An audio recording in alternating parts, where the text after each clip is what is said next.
we should be bored occasionally, because if we're not bored, then the sparks of creativity don't form in the same way. And so we're so afraid of having boredom time or alone time, or, it's from the moment we wake up, there's something going on for most people, whether it's the radio alarm clock, whether it's the news feed or something. And we don't sit and just understand that boredom. Welcome to the Mindful Paths podcast with Nick Day and Hari Kalymnios, where we explore the fascinating world of mindset, mindfulness, fitness, well-being, vitality, leadership, and of course, personal development. Our goal is to provide you with insights to help you live a more fulfilling, happier, and healthier life. So if you're striving to be a better parent, friend, leader, colleague, or boss, or if you simply want to be more mindful and aware of the world around you, then this Mindful Paths podcast is going to be for you. We invite you to eavesdrop on our conversations, and we challenge you to discover a new insight to help you on your own journey towards personal growth and positive change. So sit back, relax, and let's begin our journey together on the Mindful Paths podcast. Hello, mate. How you doing? I'm all right. We joined at the same time there, mate. We said hello at exactly the same moment. I'm good, mate. I'm good. Bit frazzled, been at this desk all day, staring into this tiny little camera, doing podcasts and Zoom meetings and everything else. So a little bit brain fried today. So I'm looking forward to a good conversation where you could re-energize the neurons, get them thinking outside of my work mode and into the world of mindfulness and mindful paths and different ways of thinking. So I'm excited about the conversation. How you doing? I'm also a little bit tired. I couldn't sleep last night, which never really happens, but I'm literally in bed for like 2 hours, tossing and turning. I actually ended up, so I was doing a few of the techniques, right? Some breathing things. The reason I couldn't sleep is just because I was just this happens when I move places. So I'm buying a place in Brighton soon. I'm thinking about all the things I could do it. But I remember when I moved into this place 3 years ago, and I look at my Aura ring from that July, and the stats are quite off. And I remember, because I visualize a lot. I'm very good at visualizing when it comes to spaces, what things go in. And so I'm always thinking, oh, right, I'm going to put this furniture there and that there. And I'm always thinking, and I was like, I need to kind of calm off this. So last night I put on, I've got this mega mix that I created from Paul McKenna, the hypnotherapy. Yeah.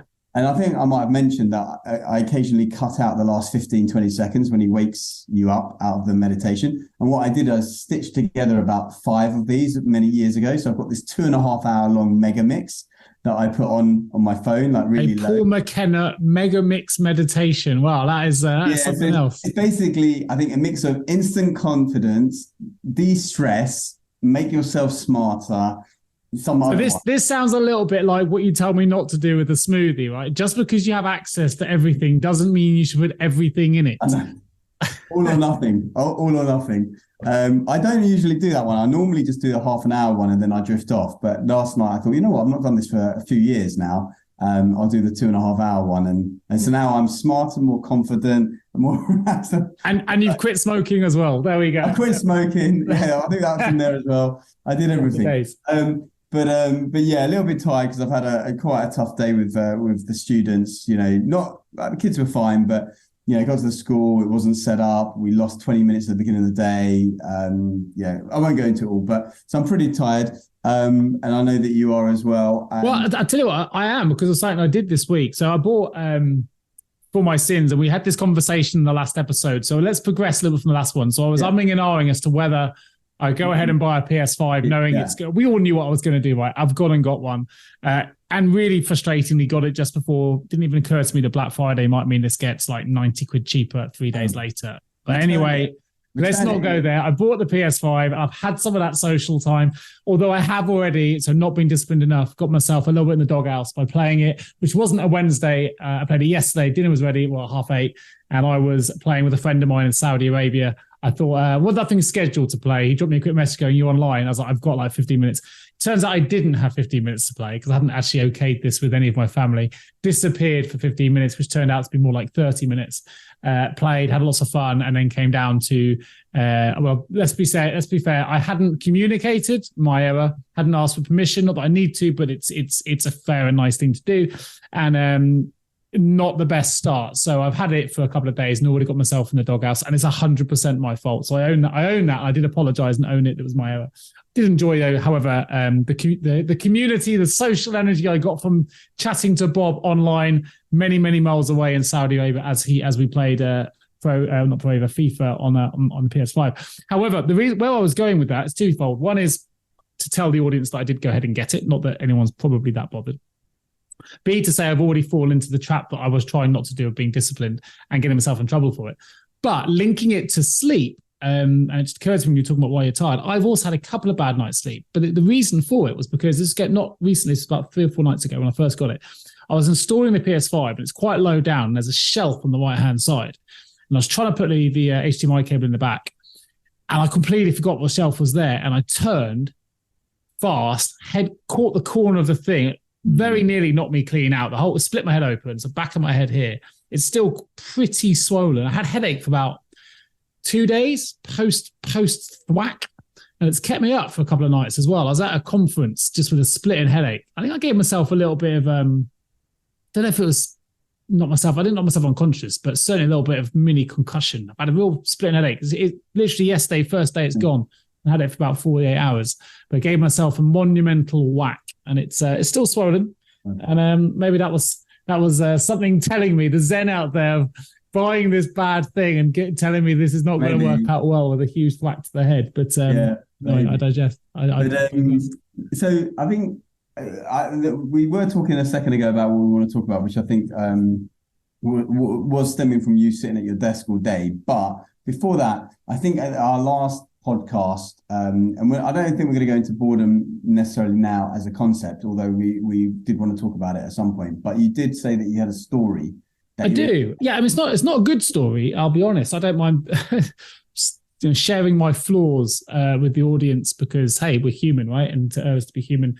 And I did something without realizing the consequences. And if you're a parent, it's amazing that you do it with innocence, and you know it has ramifications later. Now, I'm probably building this up something bigger than it can be, but it has had an impact on certainly my daughter more than my son, probably. So he was young enough where I stopped doing it. But when I was growing up, and we didn't have all the same kind of trappings that they have now to be distracted, phones and all the other bits and pieces. And my parents would be like, "Oh, get out of the house, go and do what you need to do." And often as kids, sometimes you get bored. And I grew up to the phrase, "Only boring people get bored." And you were talking about, maybe we'll talk about boredom this week. And I said, I'll have a story to tell. And that was it. So anyway, my kids growing up, for me, it was a flyaway comment. Ever so often your kids go and say, "Bored," or "Can I do this?" Not, kind of go about, "Only boring people get bored." Entertain yourselves, do this, but don't do that. And my daughter must have been 9 or 10. She's 14 now. So it's probably 4 years ago. She just broke down, had a massive breakdown. And because she thought that I thought she was boring, because she became afraid to tell me she was bored, because she thought that meant I would think she was boring. 100% a problem of my own making. Absolutely did not want to have that impact on her. But of course, flyaway comments can have huge resonance, and we can sit with them. And I know I told a story on this show before about the individual who forgot how to laugh because every time he laughed, a teacher would tell him off saying, "What have you done now?" Yeah. And he associated laughter with other people thinking he'd done something wrong, and therefore laughter is bad. And of course, you bury that into your subconscious, and you forget about it until you get triggered later on. And of course, and this was I remember it so clearly. It was in the kitchen, and my daughter just broke down. Didn't know what it was, and it turns out she was bored, but she was scared to tell me, and she didn't know how to deal with it.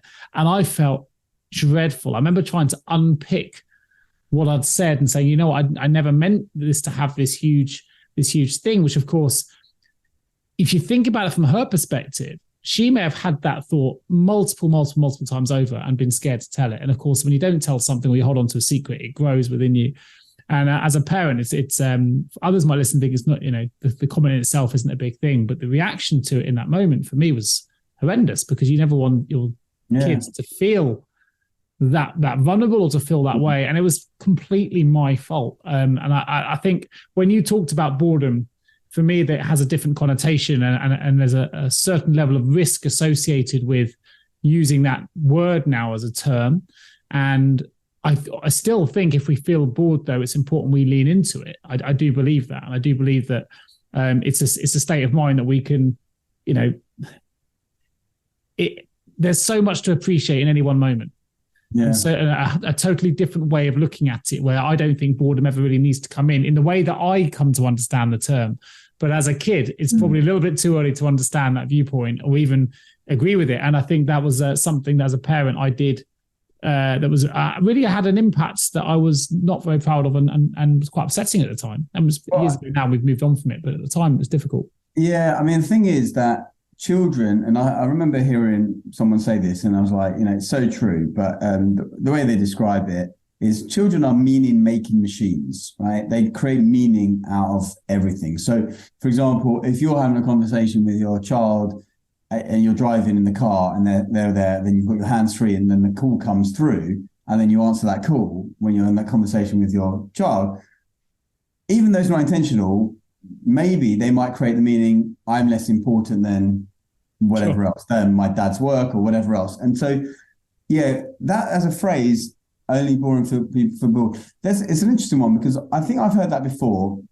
I'm also very careful when I remember when like nieces or whoever say, I'm bored, not to say something like that, because again, they'll associate that with them being boring, but more that I kind of try and frame it slightly differently and say, there's always something interesting, right? If you look for it, right?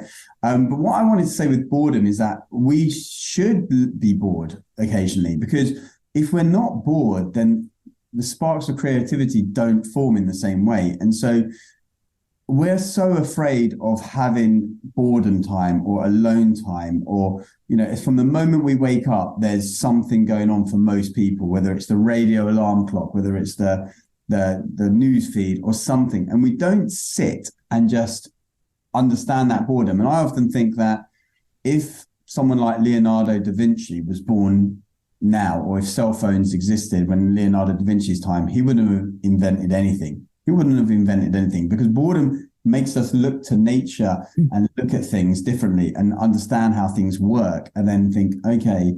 I agree. We live in a world of distraction now, right? So it's more difficult for us to be in that state of mind, the way that you're positioning it now, which I think is really interesting. I think the way that I've always, we were talking about boredom just off air a minute ago about being, you worded it, comfortable in I can't remember the words were used. I'm sure it comes to the audience in a moment, but the way I was going with this was, the way that I have a mindset of is you should give everything 110% all of the time, right?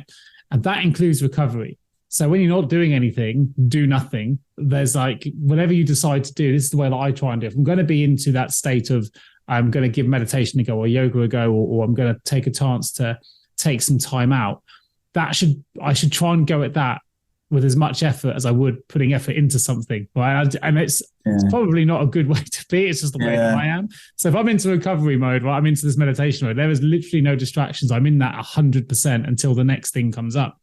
And I think boredom in that instance is, I guess for me, it's difficult. But thinking of what you mentioned there, you want boredom to be almost like something to achieve as well. Like, you want to be the best. I think the way you positioned it was interesting, because you highlighted whether you meant to or not, that there's a massive social stigma that's connected with being boring, right? And it's a shame that we've got to that point, because for some people, meditating would be boring to some and not to others, and doing nothing would be boring to some, not to others. And you use the Leonardo da Vinci, I'm a bit tired here, example. But it's only bad because socially we've given that, and myself included, by using that statement with my kids growing up, we've given it a stigma of negativity. And it doesn't have to be negative. And I've talked to you before that if everyone suddenly decided that, I use boredom in this instance now, if we suddenly decided at school for teenagers that being bored was really, really cool, that just suddenly became the next really cool thing to be. You'd have people going, hey, I'm bored now, look how cool I am. And people would think about that term in a totally different way to the way that socially we do now. And that's only because someone has changed the meaning of it to be from what we typically mean it to be now, for the most, not for all, to suddenly being cool. And suddenly that teenager going, yeah, I was bored yesterday, man. That was so cool. I was really, oh, wow, I can't believe you were bored yesterday. Oh, I was really busy. I'm so jealous. but that's because it's a different social stigma to it. We need to try and change things. Is that when I go into schools, I often talk about fail, right? And I say, I want you to fail today, right? And I talk about who fails more, like successful, unsuccessful people, etc. And then I talk about reframing the word fail as first attempt in learning or frequent attempt in learning. And it reminds me like about this reframing of those terms. When I was teaching teachers a while back, growth mindset, fixed mindset concepts. And one of the things I was suggesting that they do in their classes is celebrate those failures, celebrate those things, because you might not know of this person, but Sarah Blakely, I think her name is. So she is the founder of a shapewear brand called Spanx, like women's shapewear. I think she actually didn't take outside investment as well. So she's like, worth billions and hasn't taken investment. And I think she's got a big break. I say big break by being on Oprah's favorite things, but there was a lot of stuff that went behind the scenes. She used to sell, I think it was photocopiers during the day and then try and sell her Spanx wear at night. Anyway, I remember hearing a podcast with her and she was saying how her dad around the dinner table would always ask her and her brother, what have you failed at today? And he would be upset if they couldn't come up with something they'd failed at, because he was like, well, you weren't pushing yourself hard enough, right? It's a bit like the Arthur C. Clarke quote, which says, the only way we can find the limits of the possible is to go into the impossible. So if you don't, fall down enough, right? Like if you're skiing and you're not maybe falling, you're probably not pushing yourself to where you could get to. And I think that's what instilled in her is this: it's okay to fail. I need to have something to share every day that I wasn't successful at. And I think it's that reframing, right? And also what you were talking about, it's bad to be boring. I want to make a distinction there for the listeners between boring and being bored, because a lot of the time people associate a transient emotional feeling, like boredom, with an identity. Being boring would be maybe an identity that someone has. Being bored is a transient emotional state that someone might have. And we do this all the time in all areas of our lives. We merge like stressed, right? I'm a stressed person, right? I'm always stressed, versus I'm experiencing a moment of stress. Because once you identify with a certain way, right? I'm an insomniac versus I'm having trouble sleeping this last couple of weeks, or whatever the thing is, you identify yourself with the thing, you latch onto it, it becomes a lot harder to release from that. Well, that links a little bit to the famous book, The Secret, albeit in reverse, the laws of attraction. If we think one thing too often, that's what will end up coming to be, right? I was talking about the law of attraction earlier, about an hour ago with my small world. Yeah, so we would do, and I thought we could talk about this today, but we're not going to talk about it today. But we were talking about vision boards, and so that's the time for another discussion. But we were talking literally about the law of attraction. I did say in there how it might work in terms of it activates the reticular activating system, which is your seeking part of your brain.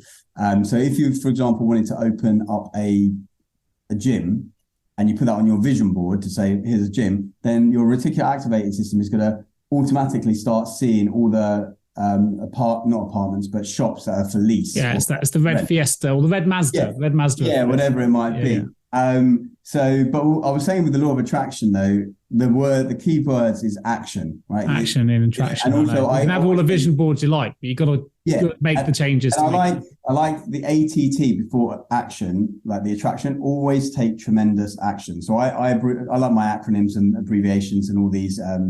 What did you call the other one? That BMW. An initialism. Initialisms, right? So attraction is always take tremendous action. So it doesn't just come to being, but anyway. You were talking a minute ago though about the which I thought was quite interesting. You gave a quote. Always find the possible in the impossible, or something. Yeah, the only way of finding the limits of the possible is to delve into the impossible. Something like that. Reminded me of the. I used to have it on our website because we had initially when we set up our business, we kind of used Albert Einstein, and the premise being, the famous. Although there's contentious whether he actually said it, but doing the same thing over and over again is and the idea expects a different result.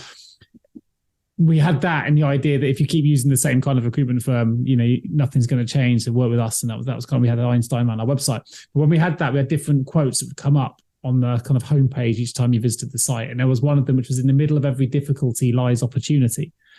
which again can be, if you link that to what you were saying at the start with Leonardo da Vinci, right?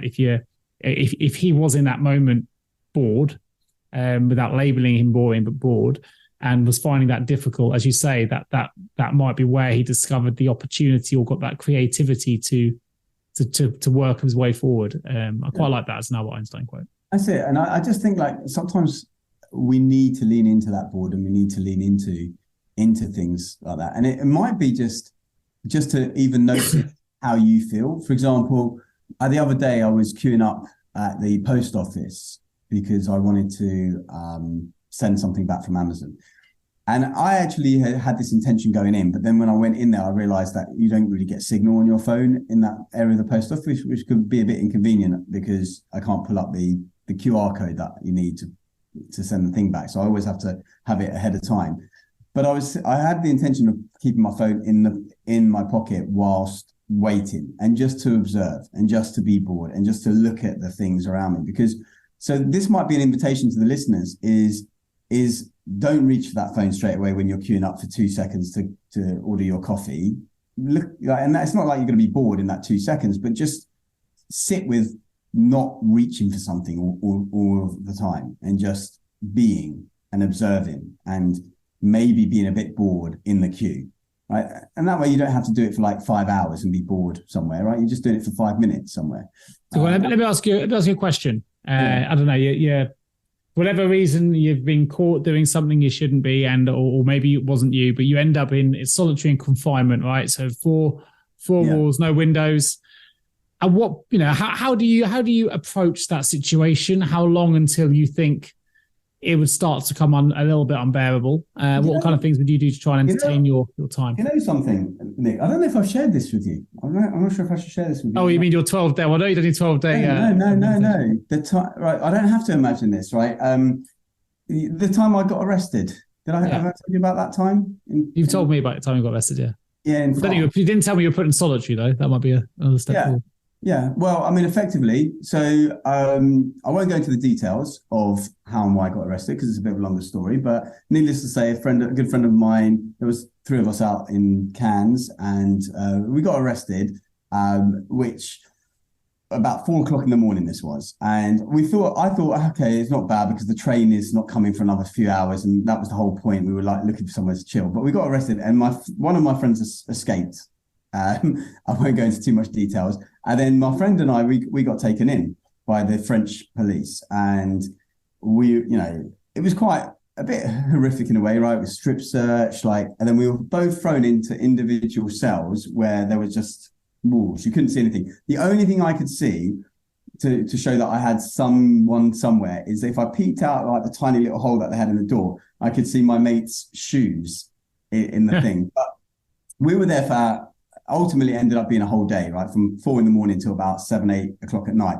And I did realize at that point, this was years before I was meditating. So this was back in 2008 or 9 this happened. So it's before I was meditating. But I did realize that you can run out of thoughts. That's the one thing I remember taking away is that I ran out of thoughts. So what we're establishing is in less than 24 hours, you were done. I was done in like 3 hours or something. I was like, it was almost like meditating in a way because I'm like, I've thought because there was nothing there. I've had this thought. I was like, yeah, but you can kind of do workouts. You've got. I've actually got a book called the Cell Block Workout book where the guy was literally locked up and wrote an exercise book about it. It's quite interesting.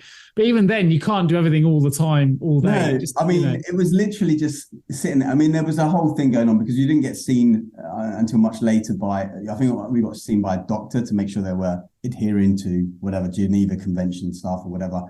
We got given like a biscuit at like 4 or 5 hours in to show that we've been fed. It was, anyway, it's a story for another time. But I do remember just being there going, I've just had no thoughts for the last few minutes, right? And you are in solitary because there was no bars, there was no windows, there was nothing there. It was just like a floor and walls, and that was it.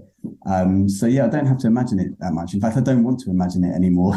I brought a bit of emotional memory there for you. Well, put it this way, France is on my destination list anytime soon. It was a tricky time. I think had it been in the UK, something like that happened, we would have stuck it out a little bit longer in terms of we ended up having to sign something and pay some money to admit that we'd done something when we hadn't. But because the problem is once you get into the system, it's really hard to get out. Like when you're arrested for something, it's really hard to get out. And so yeah, in the end we just kind of did it because of the language stuff and whatever else. But but it's an interesting story that I think I've shared maybe on my Toastmaster journey once to the audience there. I know I shared on Toastmasters our journey on the maps and the cycling. Yeah, for sure. I also shared that story once, but don't have to imagine that. So you termed it when we just before we jumped on to the call today. I said, did you want me to mention the story? Like, yeah, and you said, well, let's not talk about boredom. Let's talk about, and you called it something else, and I can't for the life remember what it was. So I'll let you take the floor on what you wanted to discuss. Oh no, so I think this was because you said to me, you've been sat at your desk all day. You've been in the desk all day, and I think I talked about being an active sedentary. Is that what you mean? Yeah. Yeah. So, yeah, I wanted to talk about this and this is actually interesting. I've come on to my standing desk now, so I'm standing. I could do the same here, to be honest. I've been really lazy. I got a standing desk. I think the first month of having it, I stood all the time. And I don't think I've put it into standing mode more than once. But I have had it once, but only once in the last fortnight. I don't often put mine into standing mode except for certain work or if I feel like I'm... Tell you what, maybe I'll shift it right here, right now. You crack on. I'll try and change my desk. There we go. So, yeah, because you said that you've been sat all day, and I'll have a question for you in a second. We're moving. Oh, yeah. Because you said you've been sat all day. And there's a term called active sedentary, which means a lot of people, they go to the gym, they work out a lot like you. And I say to people, look, if you imagine a typical day for people, they tend to be sat down or lying down for a huge amount of it. For example, there might be 8 hours at work. There might be 8 hours in bed. That's 16 hours. There might be an hour commuting each way. That's 18 hours. They might have an hour at their desk for lunch. That's 19 hours. Then there might be a half an hour for dinner and breakfast. That's 20 hours. And then maybe a couple of hours watching TV or being online in the evenings. That's about 22 out of 24 hours that people are sedentary. And so if you're someone who is, but I go to the gym all the time, and you go to the gym every day, you're still inactive for 21 of those 24 hours. So you're only about 4% less sedentary than the person sedentary. And this is what I would term as active sedentary, is that they're the weekend warriors, they're the people that go to that spin class every lunchtime without fail, but then they're sat down or in a car or on a tube the rest of the time. And I actually often think that's almost in a way worse. Not to say don't go to the gym. It's just because you're sat down all the time and then you do go to the gym, obviously you might work hard at that gym, but your body isn't necessarily ready for it and used to it. I would much rather people are active throughout the day. Now, when you sit down, I think in my book, I quote the study, so I may get it slightly wrong, but effectively, after about an hour of sitting, you have about 50% less blood flow going to the femoral artery, so the leg artery, than if you just get up and move. And when they did the study and they looked at people moving at 30 minutes, I think 60 minutes, 90 minutes, if you moved at least once that hour, you didn't get that 50% blood flow reduction. If you didn't, you got less blood flowing. And so many people, myself included sometimes, unless I put a timer, I will sit sometimes, especially if I'm doing a presentation or writing or something, I might sit for an hour.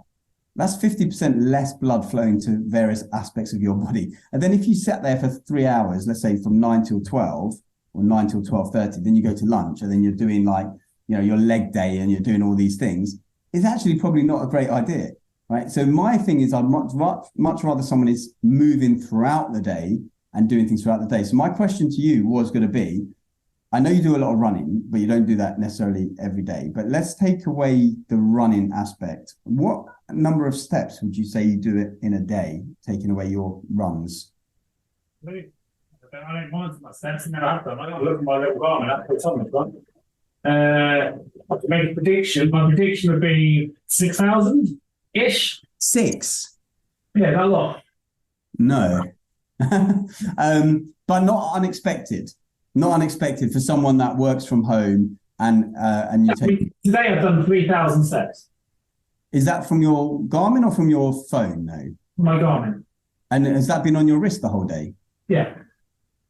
3,000 steps. Yeah, they're not very many. Okay, so this is my point, right? This is my point. You are like the fittest person I know, right, by far, and you're super active, right? But take away that 10-mile run that you do each day, or 5-mile run, or whatever it is, and you don't do those things necessarily daily. I've done 3,197 steps, but I would count that in terms of my exercise daily intake. I've also done a 90-minute HIIT workout, and I've done a 30k bike ride. Yeah.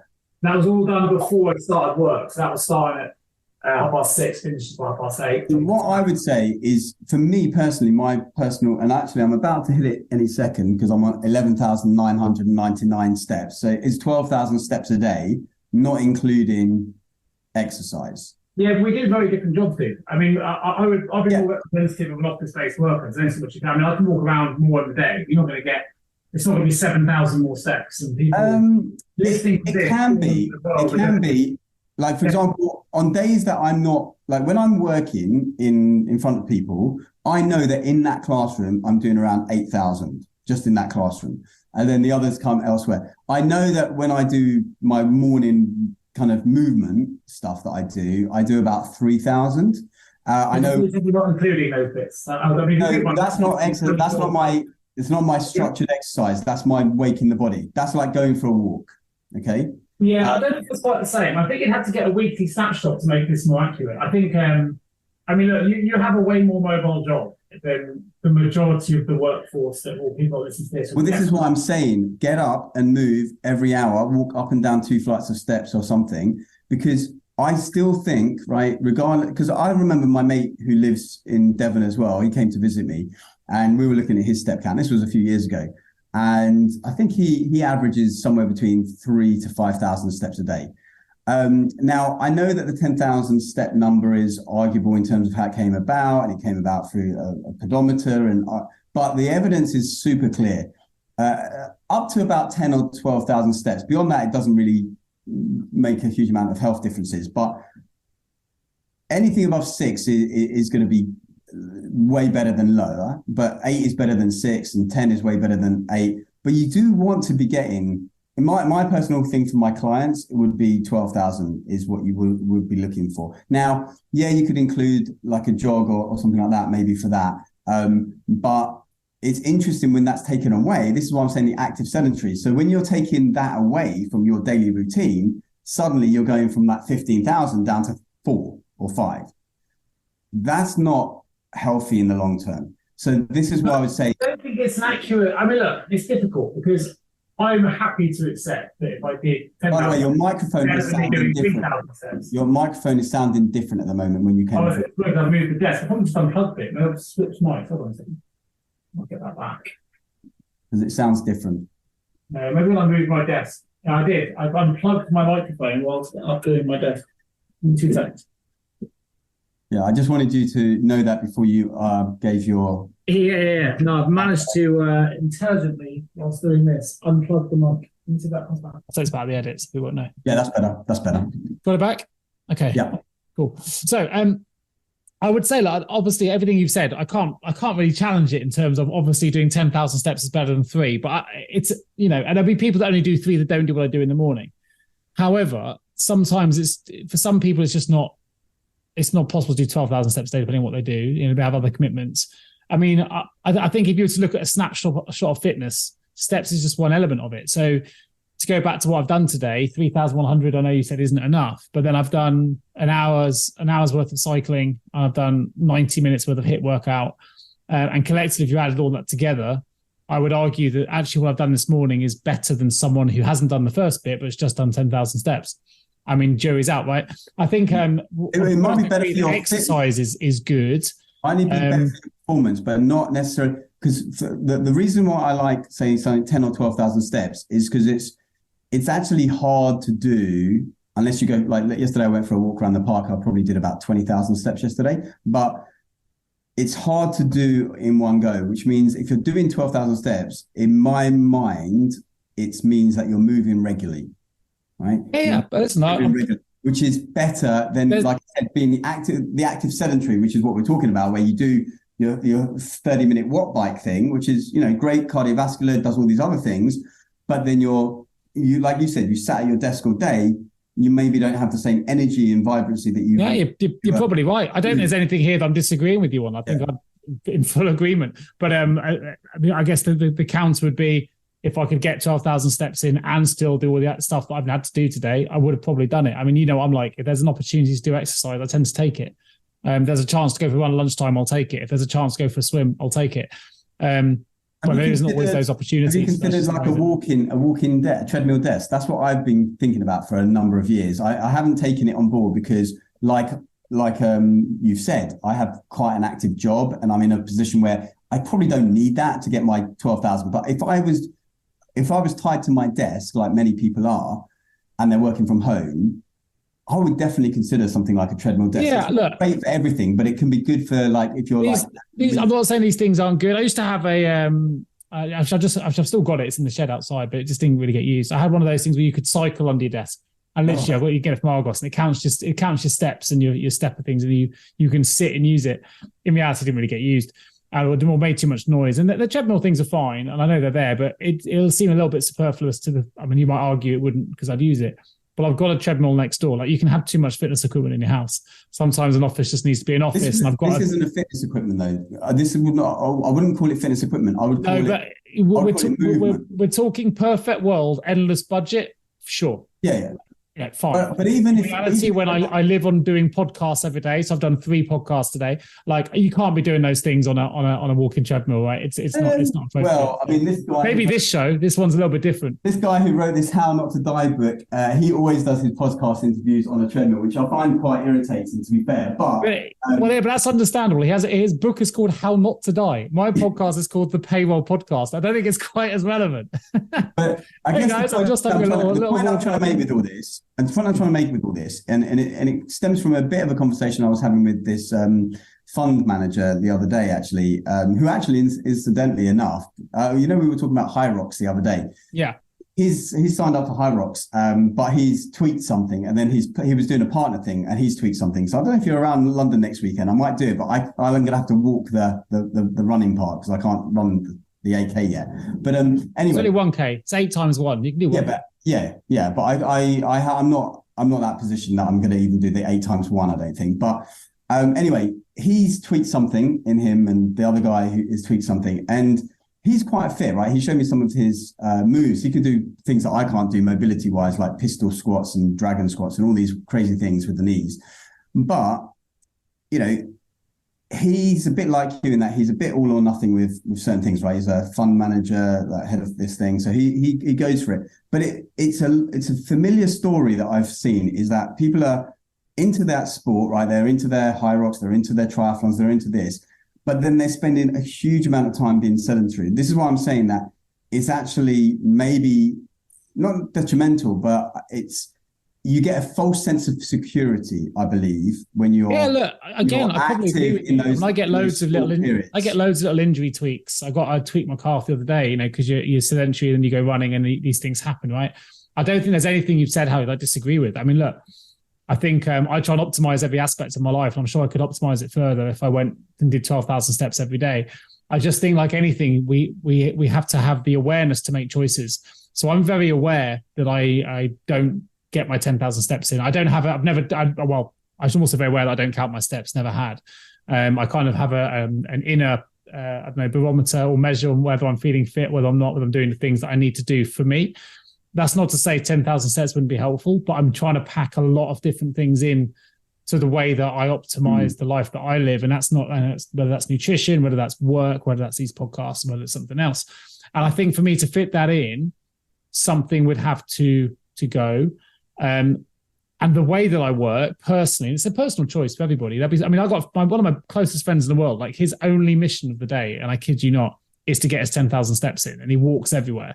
He doesn't need to work because he's very fortunate that what he does has been very successful, and he has the privilege of being now probably a little bit less than he was a stay-at-home dad, but before that he had probably 2-3 years where he just hasn't had to work.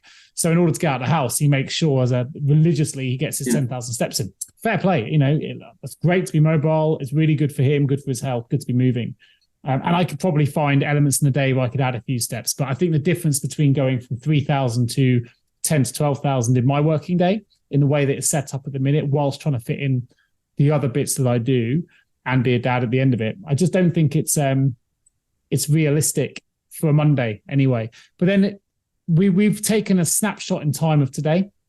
Yeah. And again, I think this will be the same for most people that listen. So tomorrow the steps will be higher because I go bowling with my daughter every single Tuesday after work. From a Thursday, Friday, we go to tennis. So I'm out the house. Monday's the only day where I don't leave the house for anything. Every other day I have a parental commitment, which will automatically increase the step take. Some days I will not do much, like say not a typical Sunday, but a Sunday where I'm not doing much. I somehow still, without leaving the house and often without even getting on the rebound, I still manage 8,000 steps somehow in the house without leaving the house. I don't know how. I'm always someone that's moving in the house for some reason. I think the point I'm trying to make is for those listening, it's like the awareness is the important bit. So whilst like there's two sides to health. There's the optimum in terms of getting blood flow and getting the cardiovascular system working and the fitness and all those things that we've talked about. And there's no doubting that all of that stuff isn't really, really good for you, right? But there's an element here where we can also layer too much pressure on ourselves to do everything. And I think that we make choices with awareness. So I'm very aware that on a Monday, if I don't get that stuff done in the morning, I'm not going to be glued to my desk on a Monday. It's just the way that I've set up my life to be. And I'm quite happy with that. I think if I added the pressure on and layered it now on top of everything I've already got to fit in on a Monday, to then get in 10,000 steps as well, I actually think it wouldn't be optimal. It'd be the opposite for me. I think it would actually add a layer of stress that's unnecessary and unneeded. And I think it would, that if you take on too many things onto your back, eventually something breaks. And I think it's not always a physical thing. It's a stressful thing. So you can try and over optimize. I think as long as you're doing things with awareness. So I'm aware that tomorrow I'm going to do something with my daughter. I'm aware Wednesday, Thursday, Friday, we have different things that go on. And I think for me, it's I'm pretty happy with the way that's set up at the minute. I'm pretty good. So let me kind of offer a different perspective for listeners as well, because a couple of things is one, when I talk about, so firstly, this whole conversation started on active sedentary. So this is what I'm defining as active sedentary, someone who is, that gym bunny, weekend warrior, whatever, but then spends a large portion of their day sedentary. And for me, that movement is not about the cardiovascular or any of those, right? It's about actually, by and large, energy, right? Because you tend to feel more energized. You'll come to the end of the day feeling more energized, but also, every time you move, you're reducing the cortisol that might be being built up from like the emails coming through and everything else. The other thing that I want to say, and this is, I guess, goes to your way of thinking in a way, is you said, for argument's sake, today it's 3,000 steps. And so, well, I would feel stressed going to 10,000. Firstly, I never said go from 3 to 10. And what I would say to people who are sitting at 3,000 a day because they get in the car, they go to work, or they're not commuting anymore, because this has happened to loads of clients of mine where they're not commuting anymore. And I say, well, do that 10-minute walk before you get to your desk. Go from 3 to whatever, 3.5, right? And see how that rides out. And then if that rides out nicely, then, a few weeks time, you go from 3.5 to 4. Right? Yeah, and I don't disagree with any of that. That's the theory of marginal gains, right? And marginal improvement. Yeah, and you start to integrate, and then you start to figure out, if every time instead of going to the toilet on the ground floor, I go to the toilet on the first floor when I need to the toilet, I actually get a little bit more in. And it's those little things. Because if you're in London, never take an escalator, take the steps. Yeah, I mean, a lot of what I teach in my workshops is about integration, right? How can you integrate the thing that you want to do into what you're already doing and to make it part of your life? Because I do go to the gym. I like going to the gym. You like working out. It's all good fun. But the reality is no one really needs to, because you could actually do almost everything you want anyway, right?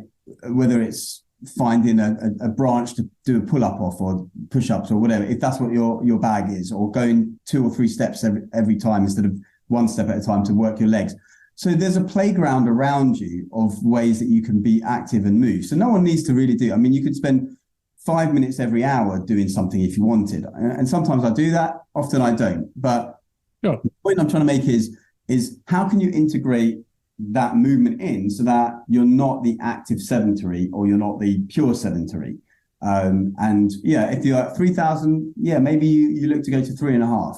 You know, for me personally, I don't get caught up. I don't get stressed if I'm not hitting 10 or 12,000 steps, because I know by and large I do. Like, but when I have a Sunday and I've gone 8,000, I know that for a lot of the time, if I don't hit 12,000 steps a day, roughly, I will actually not sleep as well, right? Because my brain is busy and it wants to burn up energy. Yesterday, I couldn't sleep for other reasons, and I probably did 24,000 steps in a day.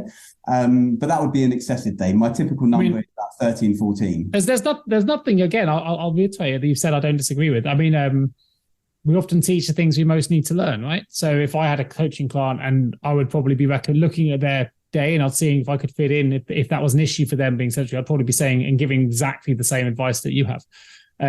So there's nothing, I don't think there's anything in there. I just think I wanted the audience to understand that it's doing everything with awareness that's important. So if you feel like that sedentary lifestyle, or that you're at your desk for too long and you have an opportunity to do those things, take Hari's advice full-hearted and see if you can mix it up. You know, if take the steps instead of the escalators, make those mini adjustments, do those things to optimize, but don't. Well, even the standing desk we've been talking about, right? Because I mean, that's a great example, right? Because that's something I could do every day. Like, I have it here and I don't use it. So that's a great example I could do. Yeah. Like, and this is actually why I wanted to have it standing up today talking, because I told you before the call, I'm feeling a bit like I got like 5 hours sleep last night. I'm used to getting 8 hours, and I've had this busy day and I came back, I'm quite tired. If I was doing this call, sat down right now, I think we'd have a very different call. So I knew that ahead of time. Again, talking about what you said, awareness. I'm aware that I'm feeling a little bit low. What can I do to optimize that, right? Make sure I've got my water, right? So that I'm hydrating. Make sure I'm up on my feet so that I'm having to move a little bit. It's going to give me more energy. And that's fine. And that's fine. That works for me. But it is like awareness where I'm thinking, okay, I need to move, or I need to shake things up a little bit to have more energy for this call, you know? Yeah. Couldn't agree with more with any of that stuff. I've got a 4:30 start tomorrow, which I'm dreading, because that's pretty. I don't mind getting early starts, but early starts and to your point, an early start to get in the car for 3 hours on the way to Solihull. So not the most exciting start to tomorrow's morning. I honestly can't drive. I come out of a car if I've been in the car for like longer than an hour, and like my legs just don't work. Right, they just do not work. And this goes back to, I think, what we were talking about. We were talking about values once, maybe, and knowing your values, and it drives your decisions. And I've always made choices subconsciously and sometimes consciously about the jobs I'll take based on the proximity or how I can get to the place. And I will always try and like do something that I can move to get there, because I would never be a truck driver. Nothing against truck drivers or a cab driver or an Uber driver if I could help it, because I just can't be sat like that. My legs will just not work. I get out of a car at a service station and I have to do some stretching, or I just can't walk to the toilets or something like that. So I just I couldn't do 3 hours. And you might know this. So you mentioned truck drivers. I'll take us on a deviant point. I'll deviate the point. But and I remember exact science. But I read this report. I remember it being I found it really interesting. Where truck drivers, particularly the long haul truck drivers, often have or struggle with strokes or heart problems, things like that. And it's not necessarily in relation to not being sedentary, which isn't where I was going with this, but it's related. And you might know more about this than I do, Hope. But it's related to the fact that they get every single day they're typically exposed to a potential situation on the roads, which causes them to have an adrenal response. So it might be suddenly have to brake, didn't someone cut up on them, whatever, and it happens. And they're all micro. They're not necessarily major events, but there's micro things that happen. And when you're long hauling and you're doing these things for sort of 8, 10, 12 hours a day, whatever it is they're driving for, there's a stack of, I won't come up with the name of the graph is they have, let's put there, make sure they have enough rest and those things.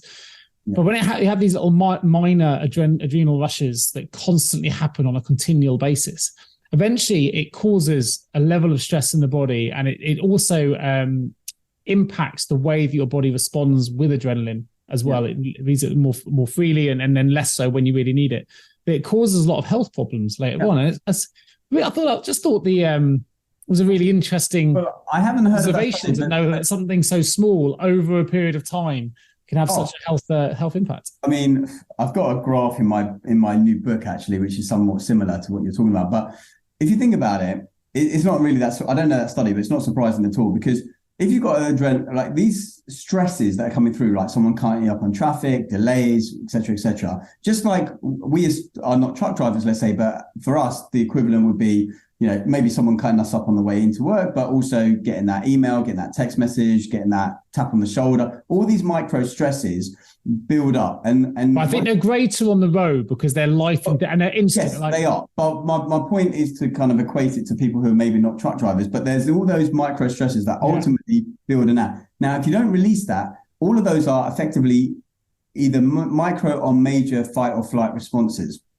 When you get a fight or flight response, it says it in the word, right? You're supposed to fight or flight, because that fighting or that movement reduces the adrenaline, the cortisol, and everything else. And so even though truck drivers are told to rest every 2 hours, that might be them lying in the cab or going and getting some food. I actually think, I just come up with this now, I think it would probably be better to prescribe, in that rest time, you have to do like 500 steps, or you have to do 1,000 steps, because that movement is going to reduce that adrenaline, that cortisol, and everything else. And I suspect it will. Yeah, you're probably right there. Maybe that's the cure. Maybe we've found a place to. Yeah. So every time you break, you've got to do the 1,000 steps before you lie down or something like that. I reckon that would be life changing. I honestly do. It probably would. I don't know if there's a solution to the micro adrenal response, because those things will continue to happen on the road. But as you say, it gives a chance for the body to recover before the next time they get back in. Because we're supposed to have those things anyway. We are designed to be adaptive to stress. The point is that we're supposed to have the stress peak, the downtime, release. Stress peak, then release. But we don't if we're not moving. Not moving, and breathing can help dissipate it as well. Of course, but movement would be effective as well.